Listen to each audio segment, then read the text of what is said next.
ચારસોને આપેલી અર્થશાસ્ત્રની વ્યાખ્યા એટલે અરે યાર પેલો મણિશંકર છે ને એની પાસેથી નોટ લઈ લે. એ બહુ બોચાસ છે. હા બરાબર. અને હા, સાંભળવામાં આવ્યું છે કોલેજમાં એક નવું બર્ડ આવ્યું છે, ગોલ્ડન બ્યુટીફુલ ટ્વિંકલ.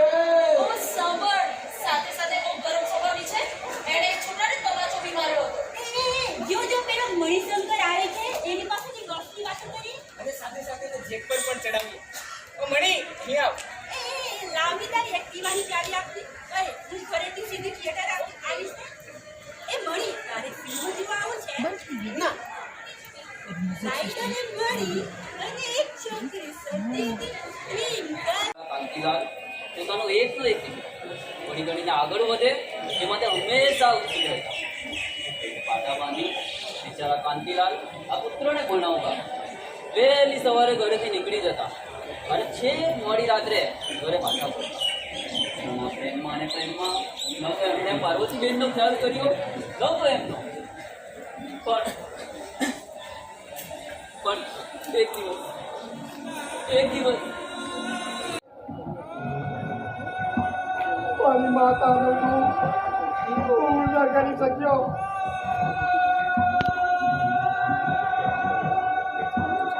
થોડા પૈસા માટે મેં મારી જિંદગી દાવે લગાવી દીધી.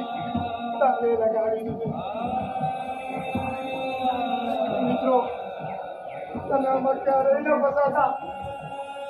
અને એવો વનવે ટ્રાફિક છે જેમાંથી તમે ક્યારેય બહાર ના નીકળી શકો.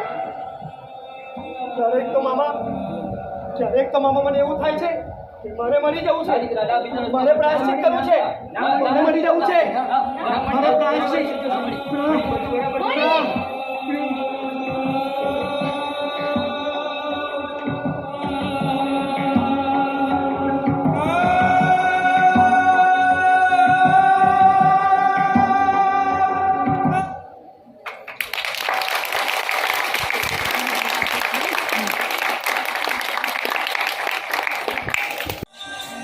તમારા પુત્રની હેરચાલ તો પોલીસને શંકા છે.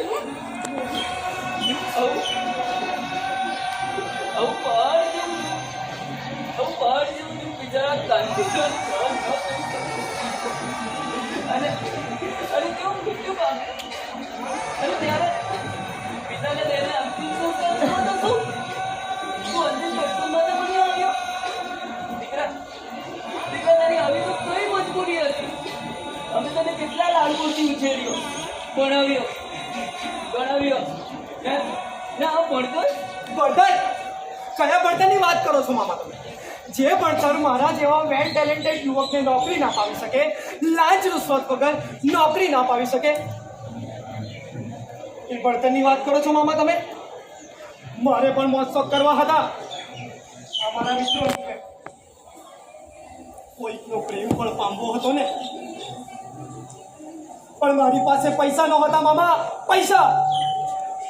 જ્યારે મને બાબુ લોટિયાએ નાના અમસ્તા કામ માટે હજારો રૂપિયા આપ્યા અને પછી તો હું મુંબઈ, હૈદરાબાદ, પુણે બધે જ ડ્રગ સપ્લાય કરતો થઈ ગયો અને હું એક મોટો પેડલર બની ગયો.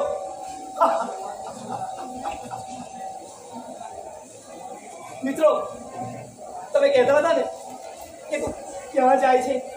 હું કાલે ડ્રગ્સ ડિલિવરી માટે જ ગયો હતો. મિત્રો, પણ તમે આમાં ક્યારેય ન ફસાતા. આ એવો વન વે ટ્રાફિક છે જેમાં હું ફસાયો.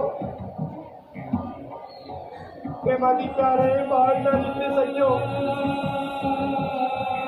પોલીસની રીતે હું મારા દેવ સમાન પિતા